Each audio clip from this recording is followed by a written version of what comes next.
भटकंती सफर महाराष्ट्रामध्ये पुन्हा एकदा स्वागत आहे. मी चेतन नायरे. आज आपल्याला पुन्हा एकदा कोल्हेर किल्ला हा नाशिक जिल्ह्यातील चांदवड तालुक्यात सातमा डोंगररांगेतील वसलेला एक लहान ऐतिहासिक गिरिदुर्ग आहे. राजतेर किल्ल्यावरून पश्चिमेस असलेला हा किल्ला प्रामुख्याने चांदवड आणि भावरवाडी घाटात लक्ष ठेवण्यासाठी चौकी म्हणून वापरत असे. हा किल्ला ट्रेकिंगसाठी मध्यम श्रेणीत येतो. कोल्हेर किल्ल्याची सविस्तर माहिती. स्थान: नाशिक जिल्ह्यात चांदवडपासून सुमारे 11 ते 12 किमी अंतरावर राजतेर किल्ल्याजवळ. उंच साधारण 4000 फूट. इतिहासात 1818 मध्ये ब्रिटिश जिंकलेल्या किल्ल्यांपैकी हा एक आहे. कॅप्टन ब्रिजग्रेस यांना हा गरीब किल्ला लहान चौकी म्हटले होते. आकर्षक नैसर्गिक गुहा. गडावर सुमारे 20 फुटाची नैसर्गिक गुहा तसेच 50-60 लोक राहू शकतात अशी या गुहेत व्यवस्था होऊ शकते. विशेष म्हणजे गुहेच्या वाटेला सुळक्याच्या कडेला खडकात कोरलेले एक शिवलिंग सुद्धा आहे. सुळका प्रदक्षिणा. मुख्य सुळक्यावर जाता येत नसले तरी गुहेच्या बाजूने सुळक्याच्या प्रदक्षिणा घालता येते.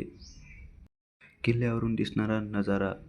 कांचना, मंचना, विखारा, रोडप, राजतेर, इंद्राई तसेच अनेक असे दूरदूरून किल्ले दिसत असतात. किल्ल्यावरील मारुतीरायांचे दर्शन आपण इथे घेत आहोत. तसंच पुढं आता आपण निघालो किल्ल्याकडं. या किल्ल्यावर जाण्यासाठी अत्यंत सोपी वाट. राजतेरवाडी आणि टांगली गावातून किल्ल्यावर जाण्यास अगदी सोपे आहे. किल्ला मी दुसऱ्यांदा सर करत आहे. लॉकडाऊनमध्ये जेव्हा चान्स भेटला त्यावेळेस मी हा किल्ला भावरवाडी घाटातून प्रवास केला. या किल्ल्यावरील पाण्याचे टाके भावरवाडी घाटातून प्रवास केला होता आणि त्याच घाटातून अत्यंत कठीण अशी वाट काढत आम्ही हा किल्ला त्यावेळेस सर केला होता. पण त्यावेळेस असलेले तो खडतर प्रवास खूप सुंदर आणि भयानक होता. तर मित्रांनो, एवढे भयंकर उन्हात सहसा किल्ला सर करणे म्हणजे खूपच भयानक असते. पण जसं जसं किल्ला जवळ येतो तसतसा आमच्या अंगात एक स्फूर्ती निर्माण होते. आता किल्ल्यावर जाण्यासाठी लागणारे जो पायरी मार्ग आहे तो लागणारच.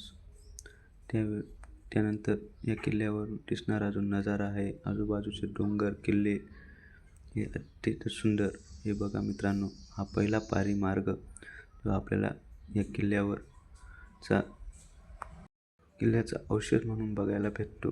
त्यानंतर किल्ल्यावरील ही गुफा खूप मोठी आणि अत्यंत सुंदर अशी गुफा आहे आणि गुफेच्या बाजूला असणारे काही पाण्याचे टाके तेही बुजले गेले आहेत. तर मित्रांनो, नक्कीच या किल्ल्याला भेट द्या आणि सहसा तुम्ही या किल्ल्यावर येत असताना टांगली या गावाकडूनच यावे, कारण तिकडूनच वाट थोडी सोपी आहे आणि राजतेरवाडीकडूनही थोडं खडतर प्रवास करावा लागेल. मित्रांनो, नक्कीच भेट द्या या किल्ल्याला. तोपर्यंत जय शिवराय, जय जिजाऊ, जय महाराष्ट्र. धन्यवाद.